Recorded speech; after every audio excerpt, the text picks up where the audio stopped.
Além da Vida, um encontro semanal com a doutrina dos espíritos, codificada pelo ilustre pensador francês Allan Kardec. Um momento de meditação, um momento de reflexão, um momento de luz. Além da Vida, uma mensagem de esperança para um novo amanhecer. Todos os domingos, às 8h30 da manhã, aqui, na Rádio Londrina.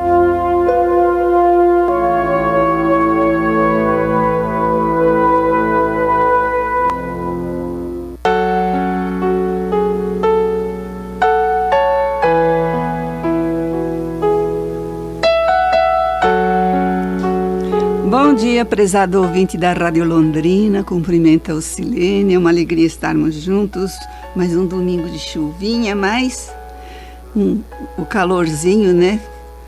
O dia também está gostoso, não está tão quente. Como primeiro momento em todos os domingos, no nosso programa, a gente inicia com a mensagem do Momento.com, hoje a couraça certa. A couraça certa.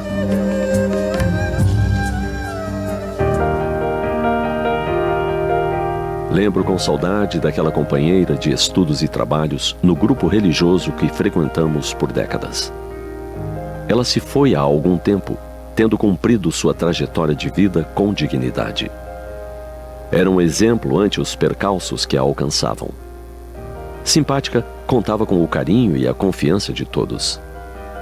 Era comum que quando alguém se sentia perecer ante as ondas de problemas, a procurasse para versar. Ela sempre tinha uma palavra certa para os momentos incertos e uma linha psicológica surpreendente. Tinha a capacidade de ouvir pacientemente o relato dos desaires e dos problemas alheios. E com sua voz calma, lembrava de alguma orientação evangélica, de um exemplo de superação. Quando a questão abordada se repetia algumas vezes, ela tornava o recado mais palpável. Certa feita, quando vários integrantes do grupo enfrentavam difícil fase de adaptação, ela confeccionou e distribuiu individualmente um cartão onde desenhara uma couraça. Com letra caprichada escrevera: "É hora de usar a couraça certa." Não houve quem não ficasse curioso ou intrigado com a frase. Alguns sequer tínhamos ideia do que era uma couraça, e fomos ao dicionário para a consulta, descobrindo o significado. Couraça é uma armadura feita de metal ou couro, usada por soldados sobre o peito e as costas para se proteger de golpes inimigos. Por analogia, podemos pensar em proteção para o lado frágil, vulnerável de uma pessoa.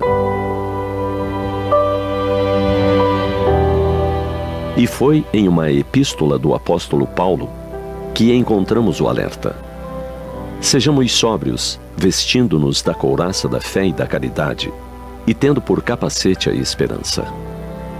Fé, armadura que nos auxiliará nos embates, no corpo a corpo das lutas que se nos fazem diárias. Fé que nos dirá para aguardar o amanhã, porque embora nos sintamos perdendo a batalha, as horas seguintes podem alterar o quadro vigente. Fé que nos alenta, porque sabemos não transitar no mundo como quem nada tem. Somos filhos da luz, filhos do dia, e o Senhor de bênçãos tem os olhos sobre nós. Por sua vez, a couraça da caridade nos dirá para acionar a paciência quando a irritação, diante da ignorância, nos desejar tirar do sério. Também nos dirá para não sermos tão severos com quem ainda não conquistou a disciplina, os bons costumes, a educação. E acionarmos a caridade do silêncio frente a alguém que perde o senso e o equilíbrio. O selo de qualidade da caridade se chama amor. Para prosseguirmos em nossa caminhada, vencendo a cada passo a dificuldade que se apresente, muitas vezes nos basta a fé convicta e entusiasmada para nos sentirmos fortes. Mas para convivermos melhor com nosso irmão, compreendendo que, como nós, ele está às voltas com problemas, com dúvidas, com incertezas, é imprescindível a presença da caridade.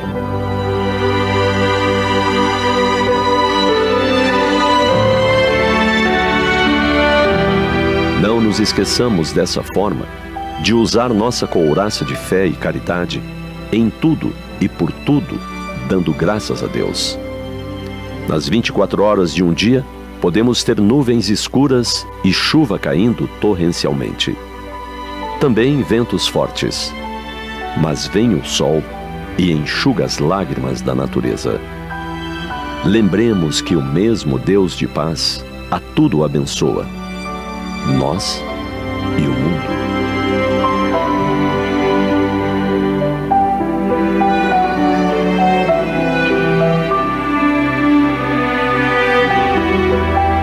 Os textos do Momento Espírita estão à sua disposição na internet no site momento.com.br.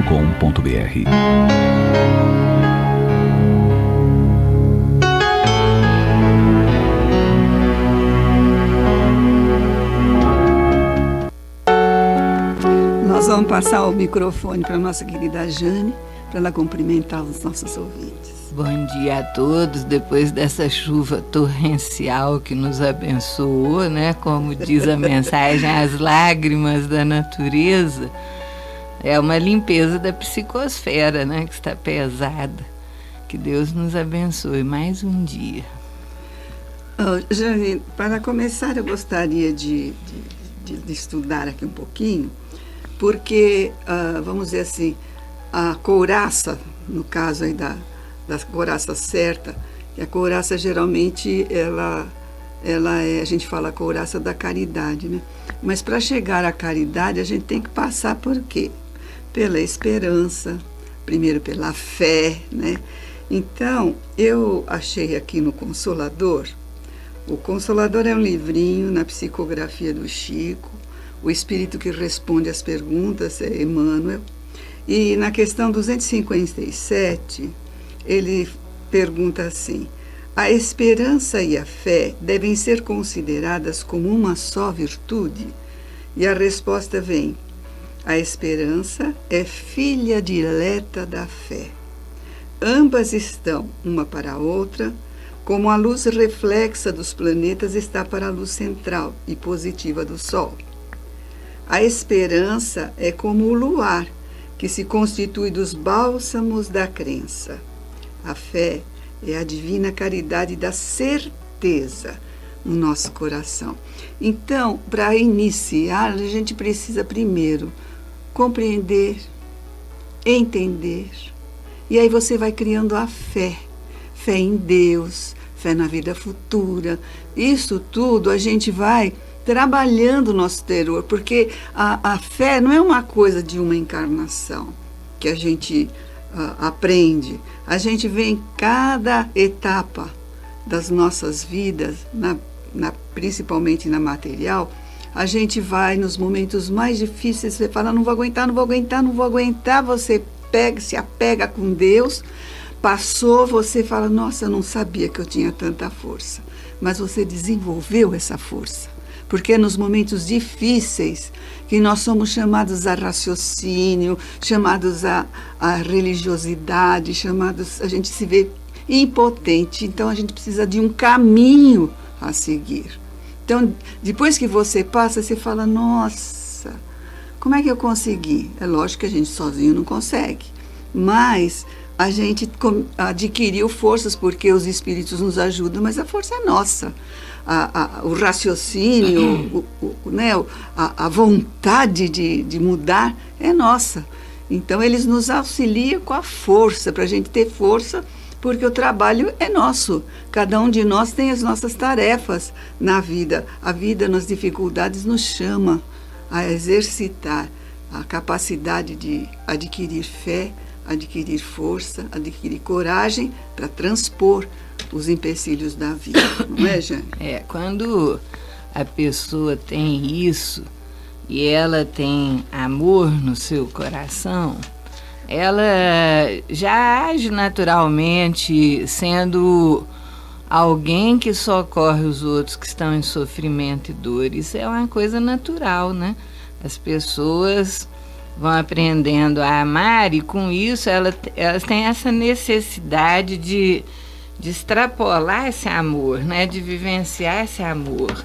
Aí nós temos aqui aquela mensagem maravilhosa do apóstolo Paulo, que é linda, né? Que nós não cansamos de lembrar, que inclusive está na Bíblia, né? Lá está traduzido a palavra caridade, lá é amor. Mas amor e caridade caminham juntas, porque para que a pessoa possa ter caridade, ela tem que ter amor, não é? E é a seguinte a mensagem dele: ainda quando eu falasse todas as línguas dos homens e mesmo a língua dos anjos, se não tivesse caridade, ou se não tivesse amor, como está lá na Bíblia, né, não seria senão como um bronze sonante, um símbolo retumbante. E quando eu tivesse o dom de profecia, penetrasse todos os mistérios, e tivesse uma perfeita ciência de todas as coisas, quando tivesse ainda toda a fé possível, até transportar as montanhas, se não tivesse caridade eu nada seria. E quando tivesse distribuído meus bens para alimentar os pobres, e tivesse entregue meu corpo para ser queimado, se não tivesse caridade, tudo isso não me serviria de nada. A caridade é paciente, é doce e benfazeja. A caridade não é invejosa, não é temerária e precipitada, não se enche de orgulho, não é desdenhosa, não procura seus próprios interesses, não se melindra e não se irrita com nada, não suspeita mal, não se regozija com a injustiça, mas se regozija com a verdade. Tudo suporta, tudo crê, tudo espera, tudo sofre. Agora estas 3 virtudes, a fé, a esperança e a caridade, permanecem. Mas entre elas a mais excelente é a caridade. Paulo, na primeira epístola aos Coríntios. Então, por essa passagem de Paulo aqui, do apóstolo, nós vemos que nós ainda estamos arranhando a virtude, né? Aprendendo, porque uma das coisas que ele coloca aqui, não se irrita com nada. Alguém na vida pode dizer que nunca ficou irritado em algum momento? Claro que a maioria já consegue manter o equilíbrio, né? Esperamos, né? Mas às vezes só faz pelo pensamento, né? Fica quieto, porque senão as coisas pioram. Já alcançou uma virtude, não demonstrou, né? Conseguiu o controle, porque o verdadeiro guerreiro é aquele que tem domínio sobre si mesmo, dizem os filósofos, não é? Então a gente está aprendendo, somos aprendizes, porque caridade é amor. Aí nós lembramos, Silene, aquela frase que Jesus falou para o padre Germano, achar aquilo maravilhoso. Está lá no livro Memórias do Padre Germano. Quando o padre Germano viu Jesus, né, a primeira vez, ele era novo ainda, ele tinha seus 25 anos de idade, por aí. E ele estava com um menininho, bebezinho de 1 aninho, cuja mãe, quando o neném nasceu, uma miserável que ele encontrou, uma mendiga, não sabia quem era o pai da criança, e ganhando o bebê, morrendo, entregou para ele. E ele deu o nome de André. E estava levando o pequeno André nos braços, procurando aonde ele poderia se instalar, que lugar, que lugarejo. Ele foi parar lá nas proximidades de Ars. Às vezes eu fico pensando, viu? Se ele não é o próprio cura de Ars que colocou esse pseudônimo de Germano para não dar problema, porque até na cidadezinha que ele ficou tinha a fonte da saúde. E ele curava todo mundo. Mas isso não vem ao caso agora, são apenas elucubrações. Ele estava procurando aonde ele ia instalar a sua localidade para ele exercitar o ministério como sacerdote, porque ele não tinha nenhuma aldeia ainda. E carregando o menininho, ele se sentou perto do mar. Aí ele falou assim: o mar estava calmo, como calmo também estava o meu espírito. É tão lindo isso. Sentou e começou a pensar, e viu o menininho dormindo no chão, e as ondas com aquela espuma, elas vinham tocar os pezinhos dele, pegava na fímbria da camisolinha, mas o menininho nem acordava, né? Aí ele começou assim: pobre criança, sem mãe, não sabemos quem é o pai, veio parar na minha mão, que não tenho pátria, não tenho lugar, não sou ninguém, eu sou uma árvore seca, né? Pensando assim. Aí diz que a calma foi embora com os pensamentos. Ficou atormentado e começou a pensar: seria bem melhor se a gente morresse. Olha só os pensamentos de invigilância naquele momento. Se o mar nos tragasse, o sofrimento ia desaparecer. Olha o que ele pensou. Aí ele se viu arrancado fora do corpo. Ele se viu em desdobramento, o espírito lá longe, em cima do mar, vendo uma tempestade que se aproximava. E ali ele viu, diante dos olhos dele, passando, como se fosse um filme que ele estivesse vendo, a história da Terra. Os seres passando como se fosse uma caravana diante dos seus olhos. Ele via generais, pontífices, governantes, pessoal da extrema riqueza, e via acompanhando aí ele se arrastando a miséria plena. Aí de repente ele via a inversão, ele compreendeu a reencarnação naquele momento. Ele via os miseráveis diante na posição do poder, e aqueles que eram poderosos na posição dos necessitados, e eles se engalfinhavam em lutas, olha só. Aí ele viu um ser, ele disse que não sabia dizer se veio do setentrião, do meio-dia, do oeste, do norte, da onde foi. Veio uma espécie de uma névoa que se formou, como se fosse um ectoplasma, e surgiu ali o ser mais lindo que ele já tinha visto e que jamais veria de novo. Diz que tinha os olhos da cor do céu, a cabeleira que descia como cascata de ouro, uma cachoeira em torrentes de esplendor até os ombros, até as alvas, segurava a roupa brilhante como o sol, e segurava na mão um ramo de oliveira, que é o símbolo de união dos homens com Deus, né? E a um sinal seu, toda aquela confusão se acalmou, e ele escutou aquela voz serena, mansa, dizendo: segui-me, eu sou Jesus, o Cristo de Deus, que vim trazer a paz aos homens. Aí toda aquela confusão que ele via das pessoas se engalfinhando serenou, e ele viu como se os ídolos, as estátuas erguidas, aqueles seres, tivesse tudo desmoronando, caindo, e ficou aquele ser maravilhoso.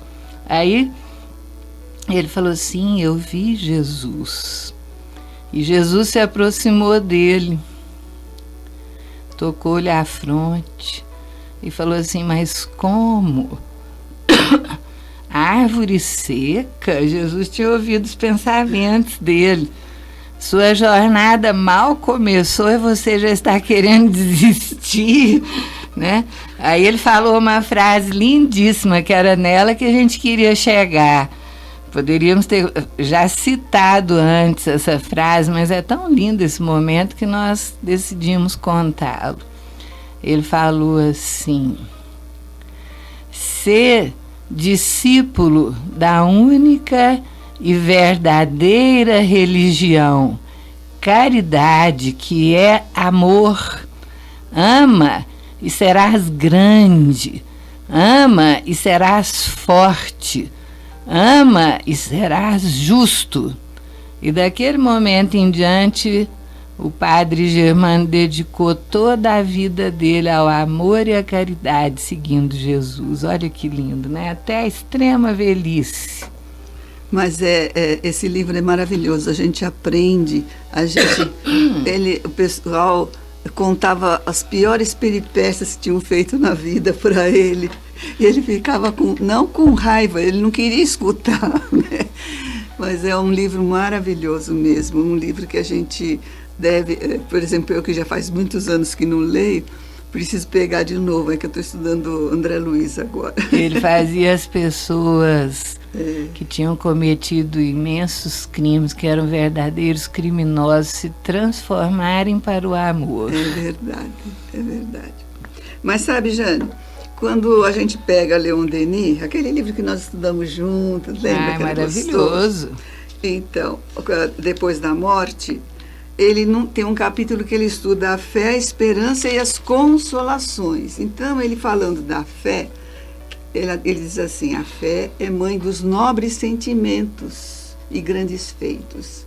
Ninguém adquire essa fé sem ter passado pelas tribulações da dúvida, sem ter padecido as angústias que embaraçam o caminho dos investigadores. E é verdade, né? Porque é nesses momentos que a gente é testado na nossa fé, né? Então, agora vou fazer um pensamento meu. Quando nós atingimos a força da fé, nós começamos a compreender as leis divinas. E elas nos descortinam através do raciocínio lógico, da nossa doutrina, estudando o Livro dos Espíritos, estudando todos os outros livros, né? Ela nos ajuda a compreender que a vida continua. Esse é um ponto que todos nós devemos trabalhar no nosso pensamento. A vida continua, o que morre é o corpo físico, é a matéria densa que foi criada na barriga da mãe da gente, depois ela foi evoluindo, né? Crescendo, até chegar à idade adulta e atingir a maioridade, onde ela mesma é dona de si. Então a gente vê que todas essas fases da nossa vida, né, são momentos de aprendizado. É aqui que a gente aprende. Uma vez eu escutei alguém, não me lembro quem foi que falou assim: aqui se faz, aqui se paga. É até um coisa, mas é verdade. Um ditado popular, né? Mas que é a pura realidade, né, Jane? Porque, em realidade, é aqui na Terra que a gente aprende a se amar. Olha só, você começa a entender as leis divinas, sabendo que Deus é amor, misericórdia, né? Que a vida continua, estudante de trabalho, de estudo também, né? De trabalho no bem, porque o trabalho espiritual a gente aprende a ter a abnegação, a gente a ter aquela se colocar no lugar do outro para auxiliar. A gente aprende isso no plano espiritual.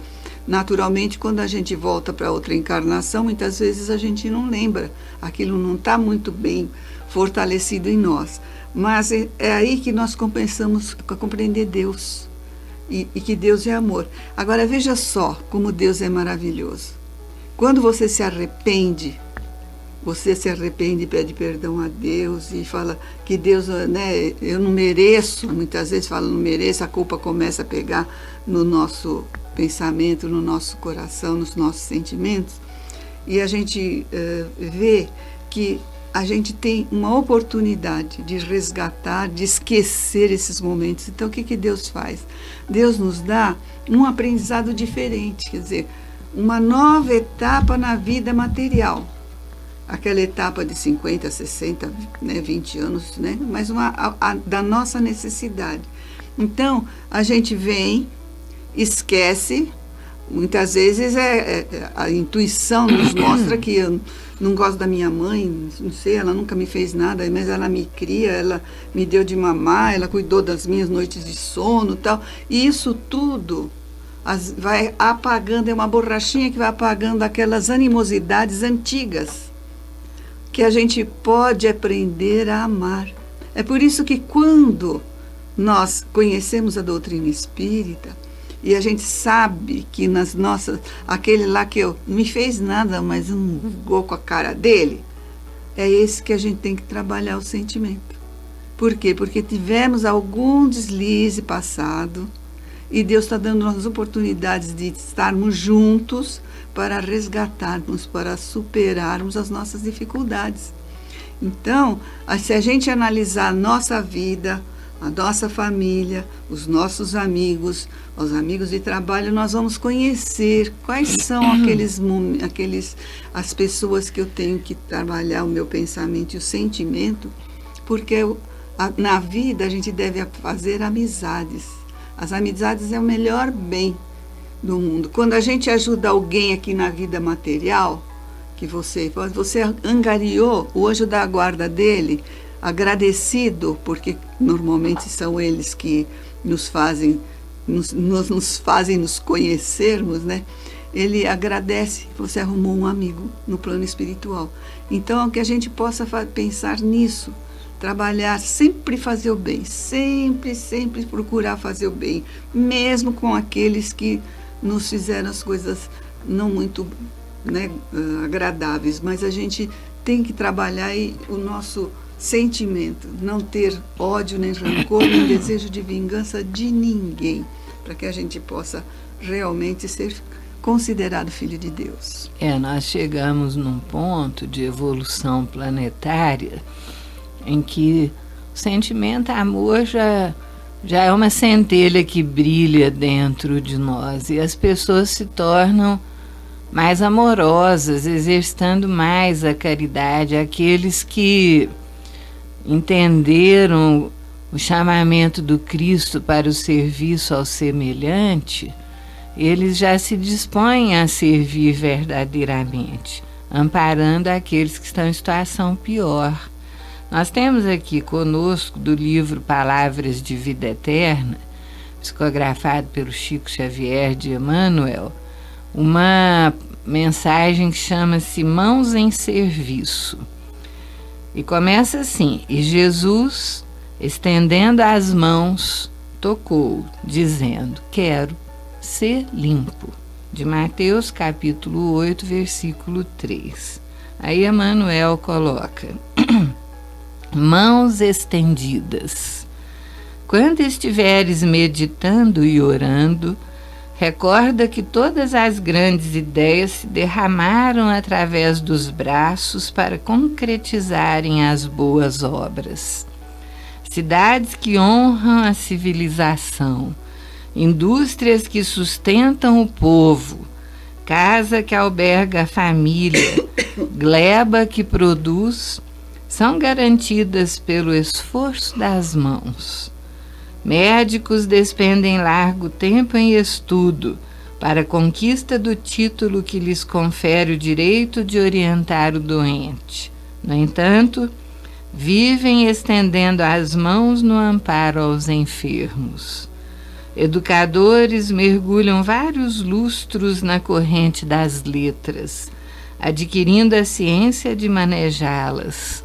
Contudo, gastam um longo trecho da existência estendendo as mãos no trabalho da escrita. Cada reencarnação de nosso espírito exige braços abertos do regaço maternal que nos acolhe, que foi aquilo que a Silene acabou de falar, da mãe que nos sustenta. Toda refeição, para surgir, pede braços em movimento. Cultivemos a reflexão para que se nos aclare o ideal sem largar o trabalho que nolo realiza. Jesus, embora pudesse representar-se por milhões de mensageiros, escolheu vir ele próprio até nós, colocando mãos no serviço, de preferência em direção aos menos felizes. Pensemos nele, o Senhor. E toda vez que nos sentirmos cansados, suspirando por repouso indébito, lembremo-nos de que as mãos do Cristo, após socorrer-nos e levantar-nos, longe de encontrarem apoio repousante, foram cravadas no lenho do sacrifício, do qual, conquanto escarnecidas e espancadas, ainda se despediram de nós entre a palavra do perdão e a serenidade da bênção. Olha que lindo! E nesse mês de dezembro que nós nos encontramos, jamais poderíamos ficar sem lembrar Jesus. Claro que lembrando dele todos os dias deve ser o motivo da nossa existência, porque ele é o caminho da verdade, da vida, e nos deu um evangelho de amor que nós deveríamos ter escrito em luzes dentro de nós para prosseguirmos na nossa marcha reencarnatória com a certeza de que estamos no rumo certo. Jesus está conosco, desceu até nós das regiões bem-aventuradas do mundo espiritual para nos ensinar o amor, e as suas mãos foram mãos luminosas que tocavam e curavam. Da sua boca saíam palavras de luz que até hoje iluminam a humanidade inteira. E nós, que somos espíritos reencarnados temporariamente na Terra, numa situação de aprendizes, devemos aproveitar o máximo para sermos alunos brilhantes dessa escola que se chama Terra. A gente tem um livrinho que é muito bonito, A Educação dos Sentimentos, que é de Jason de Camargo. Na página 25, ele diz o seguinte, ele é um psicólogo, né, do Rio Grande do Sul, esse livro é lindo. Ele fala assim: as leis que regulam a felicidade do homem estimulam o perdão, a indulgência, a caridade, a compaixão, a bondade e todas as virtudes que elevam o ser humano à condição de espírito sublimado. Olha que coisa linda! O amor une as pessoas e aproximam os indivíduos. Trabalhar deve ser na nossa consciência, trabalhar para que todos os nossos sentimentos vibrem na onda do amor. E daquela frase que Jesus coloca: faça aos outros aquilo que você gostaria que lhe fosse feito.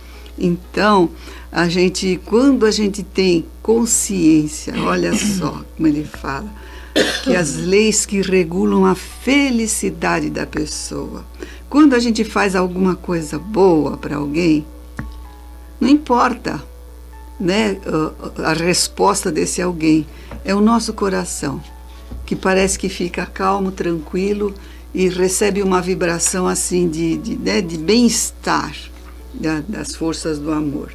E outra coisa interessante que eu encontrei no livro Conviver e Melhorar, que é um livro de Francisco do Espírito Santo Neto, que é o médium, e o espírito é Lourdes Caterine. Ela fala na página 172 sobre bem-querer, que é o tema da coisa, que ele diz assim, ó: ser caridoso no sentido de conseguir uma bênção. Você faz a coisa para, eu vou fazer porque eu vou receber uma bênção. Aí ela fala, não é bondade. A Lourdes Castellini fala: cumprir os preceitos da benevolência por temor ao castigo não é a concreta prática do bem. Solidariedade é o sentimento que leva o homem ao auxílio mútuo. Já o conhecimento, aliado ao altruísmo, leva-nos ao conhecimento que o templo de Deus está em toda parte e não nos lugares predeterminados. Quer dizer, a minha religião é certa, a sua é errada. Não, senhor. Deus está em toda parte. Ele está no nosso coração. Nós precisamos desenvolver isso.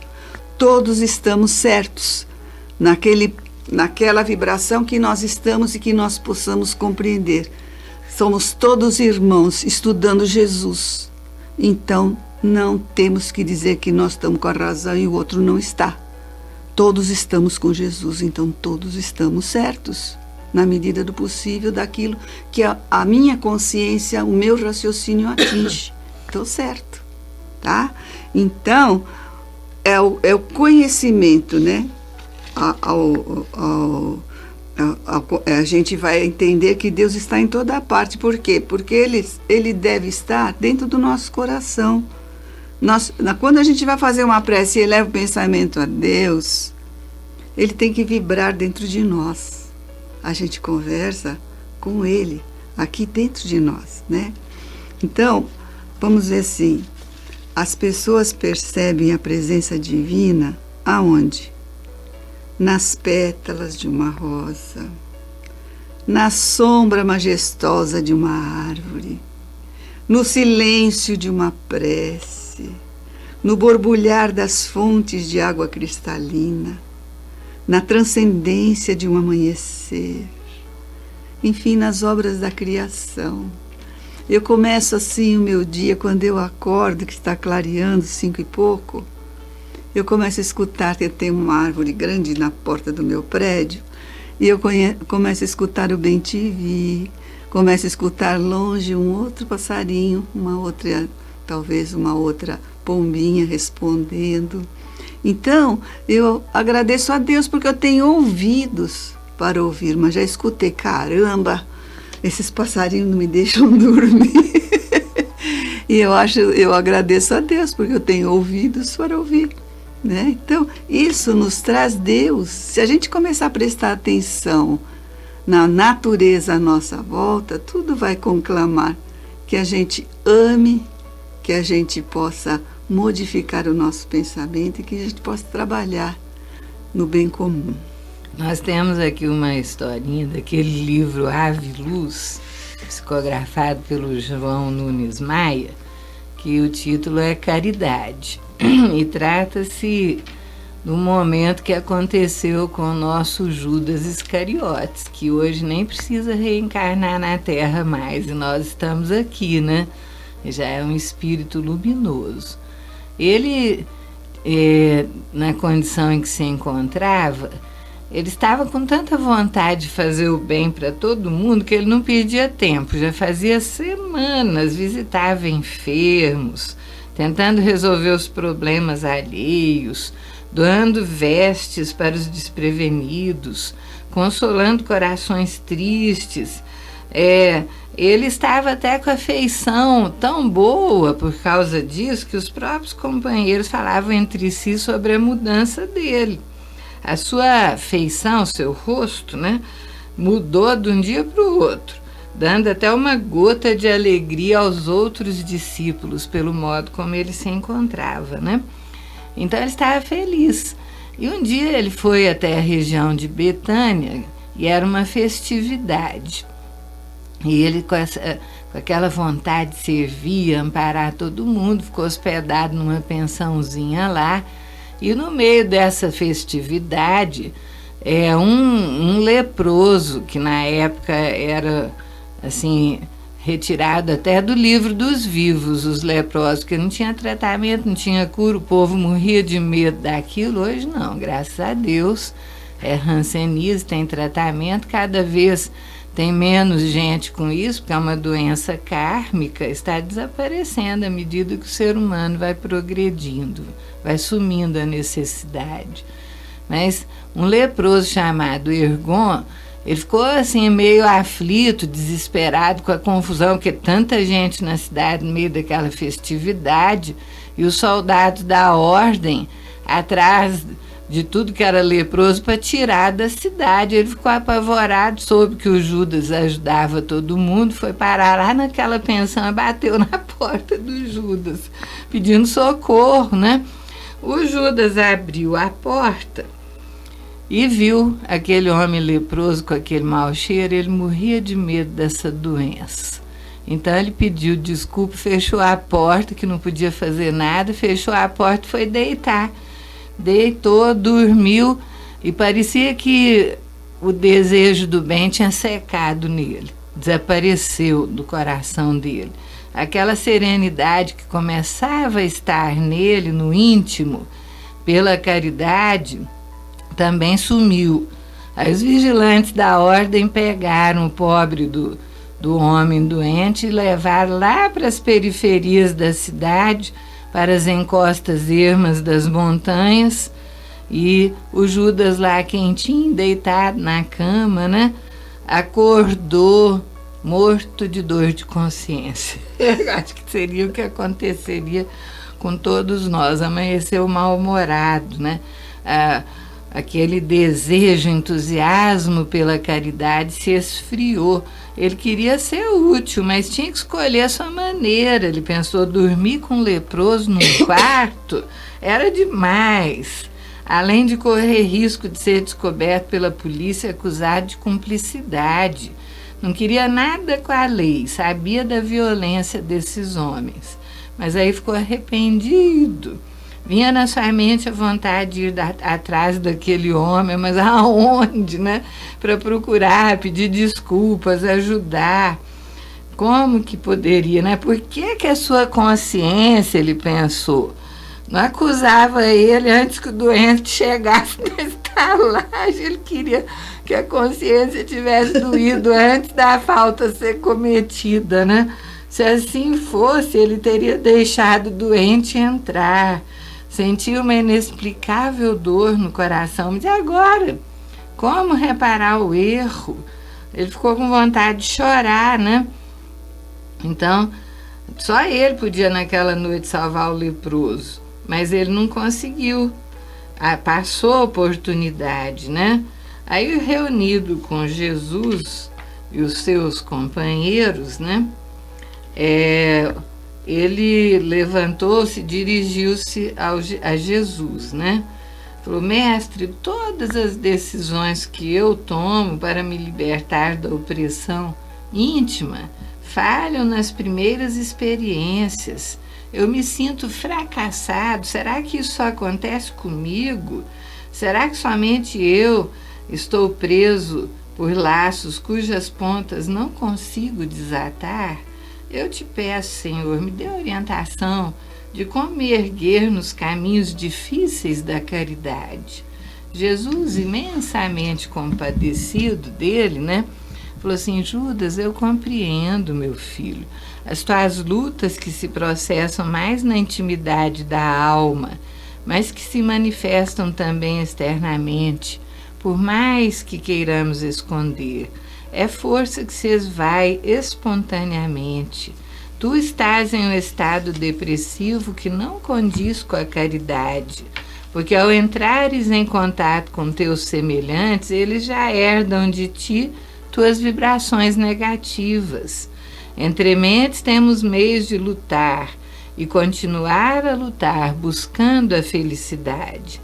Quando surgem em tua mente ideias de transformação, coloca-as em prática imediatamente, mas com a mesma pressa esfria-te com o trabalho divino. A tua fraqueza no bem procede de indecisões, por não alcançar no momento o discernimento que precisas ter no caminho da luz. Tu estás sendo a pessoa faminta que ao deparar com comida come demais, e tal impulso a faz ficar novamente sem alimento. Comeu tanto que acabou a comida, não tem mais, né? Pensa no equilíbrio das emoções, sejam elas quais forem.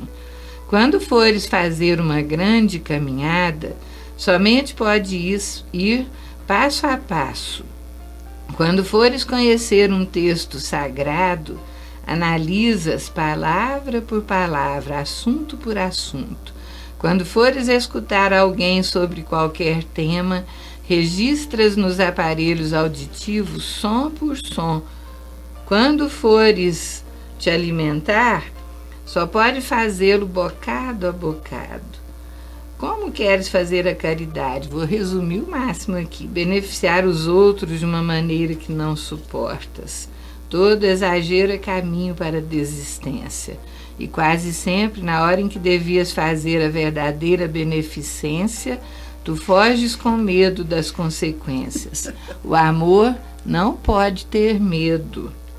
Quando nos agregamos à ideia de sermos úteis por caridade, os pensamentos de bem-estar, de conforto, de orgulho, não devem tomar o lugar da beneficência para que não nos esfriemos nos processos de caridade elevada. Então vai indo E aí ele fala assim, ó, a caridade, na sua feição mais fácil de doar alguma coisa material aos outros, nos parece transitória, quando não é acompanhada pela doação interna. Então é importante não se esfriar nas decisões. Foi a própria caridade que te visitou usando um leproso. Pela tua indecisão fizeste o doente sofrer mais. Para servir, temos que renunciar à cama, ao sossego, ao descanso, às vestes, para que sirvamos de instrumento dos anjos a serviço de Deus. Aí ele fala que acredita que o Judas vai conseguir, que estará com ele sempre, que nunca vai abandoná-lo. Então, resumindo ao máximo, quem quiser, veja depois no livro Ave Luz, está bem completinho. É que nós temos 15 minutos de reflexão agora com Zé Antônio. Recordações intensas da vida anterior. Muita paz a todos, muita saúde, uma semana cheia de luz, de calma, de tranquilidade e de força e fé, né? Um bom domingo a todos e até a próxima. Até a próxima, se Deus quiser. Nós desejamos nesse mês de dezembro, né, que todos tenham um Natal de muito amor, muita paz e exercício de caridade fraterna uns com os outros.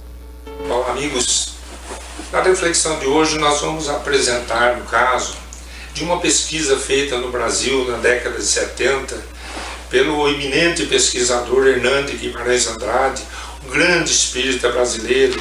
Esteve muito ligado aos trabalhos do professor Banerjee da Índia, da faculdade da Universidade de Jaipur, que pesquisava as recordações espontâneas das vidas pregressas. E ele, o Dr. Hernando Guimarães, aqui no estado de São Paulo, no interior, montou esse Instituto Brasileiro de Pesquisas Psicobiofísicas para vários tipos de experimentos de pesquisa sobre as leis da espiritualidade e entre elas a reencarnação através de crianças que espontaneamente recordavam-se de vidas já vividas. E ele apresenta vários casos, tem vários livros, opúsculos. Tive dois que estiveram muitos anos em minhas mãos, encontrei um resumo deles na internet, livros sobre esses opúsculos para vender, mas me recordei, procurei levantar algumas informações só para apresentar esse caso que eu acho muito importante. Por quê? Porque a história de um jovem, o Ronaldo, lá na região de Lins, do estado de São Paulo, que na década de 70 e pouco, ele, aos 28 anos de idade, ele resolve tomar veneno. E 2 dias antes ele avisa uma irmã sua e fala: olha, eu vou tomar veneno, eu vou me matar, mas avise a sua mãe, não fale para sua mãe, senão fico de mal de você. E diz para uma das irmãs, ele tinha vários irmãos.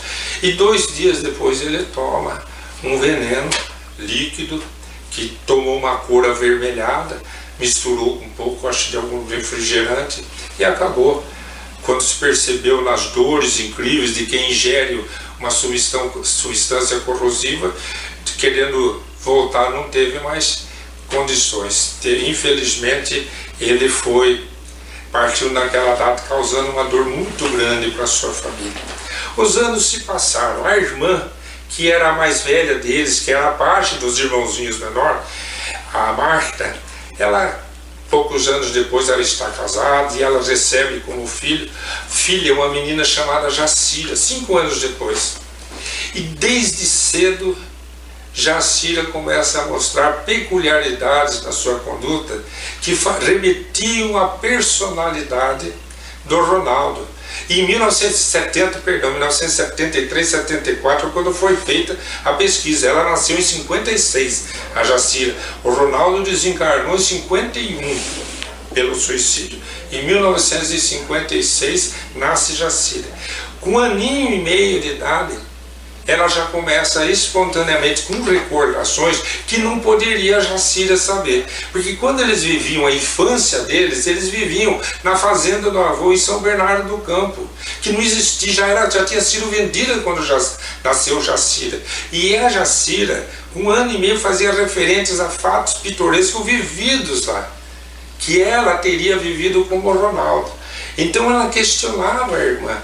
Ela falou, você não lembra aquele dia que escapou a vaca morena, que correu atrás de nós e iria nos machucar se não fosse o nosso irmão Joãozinho catar um por um e jogar para dentro? Ele jogou a gente para dentro da casa, você chorava desesperadamente, a Margarida dava risada de você que estava chorando. Você não lembra da vaca morena? Quanto tempo nós passamos assustados com medo daquela vaca? A gente queria dar susto no outro, a gente gritava, olha a vaca morena chegando, o outro já assustava. Você lembra?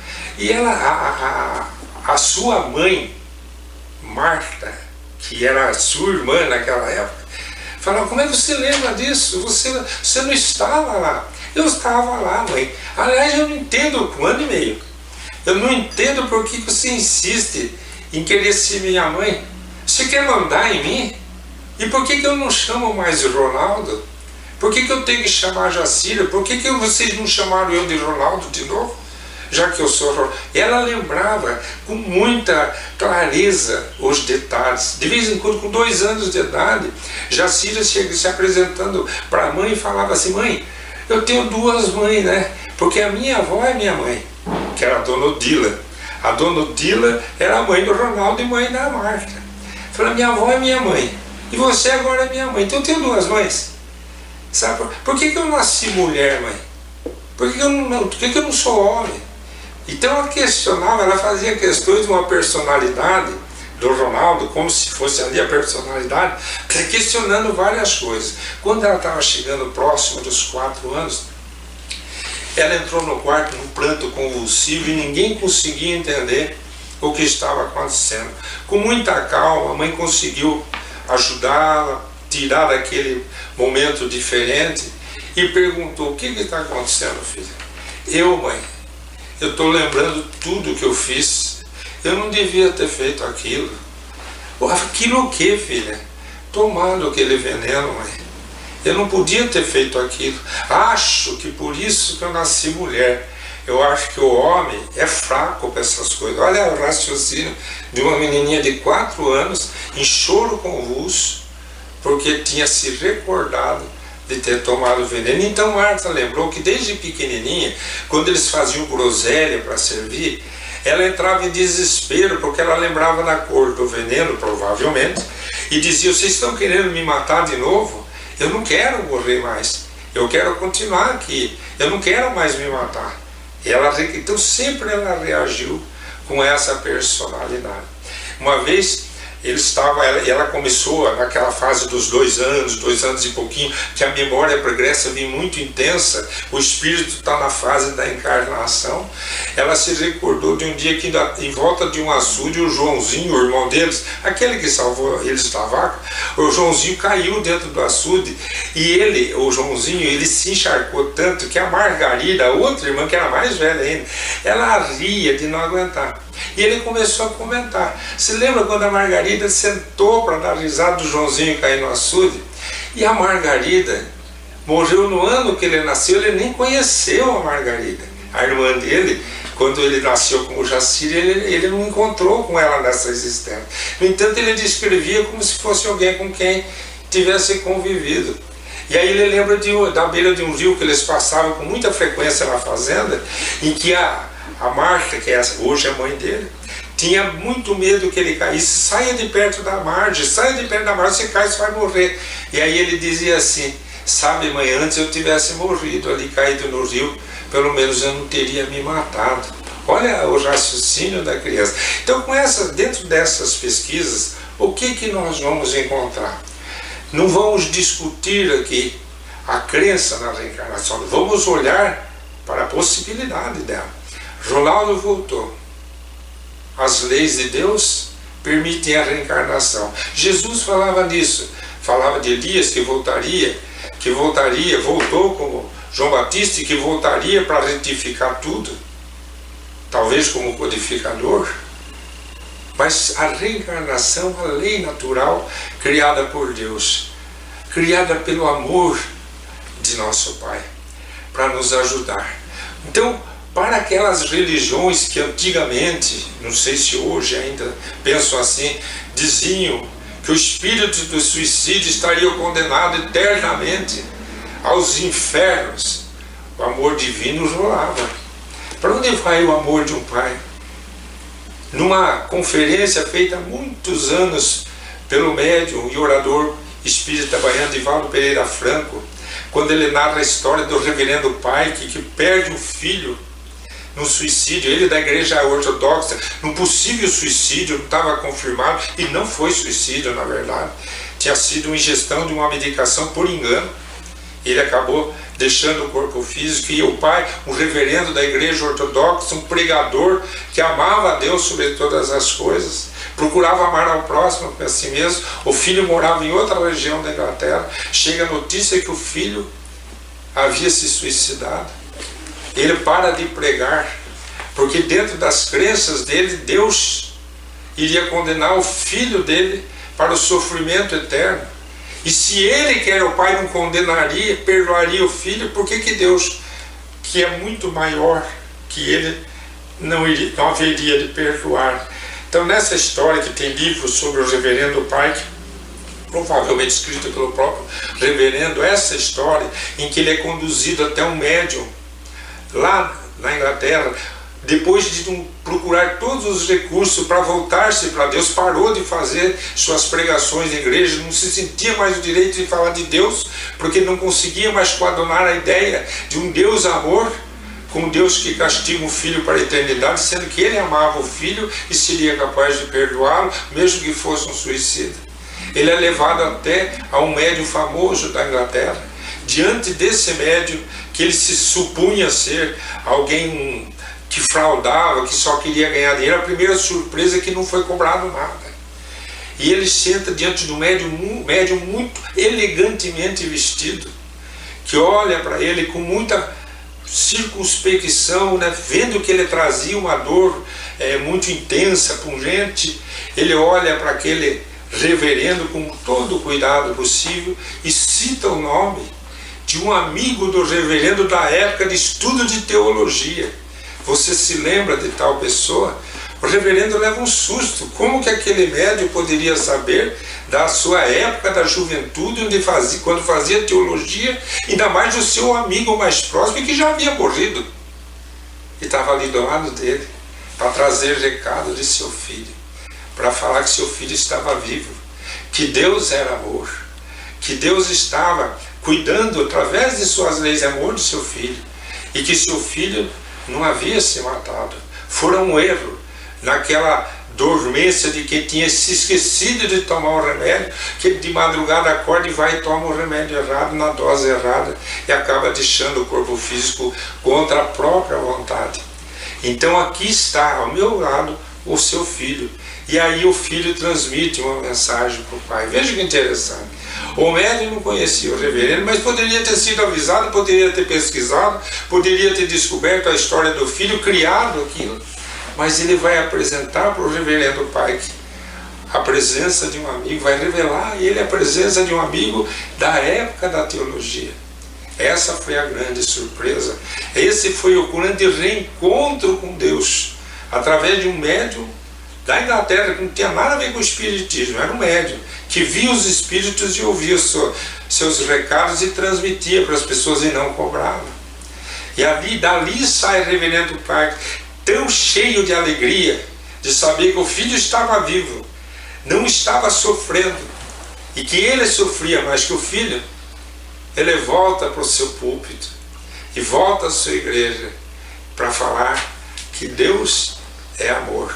Quando nós olhamos para a história de Ronaldo, o suicida, sabemos que o sofrimento faz parte das leis da vida e é inevitável após um suicídio. O sofrimento, ele é imediato e tardio, porque nós lesionamos todo o nosso corpo físico, que impregna o nosso corpo espiritual, que é imortal.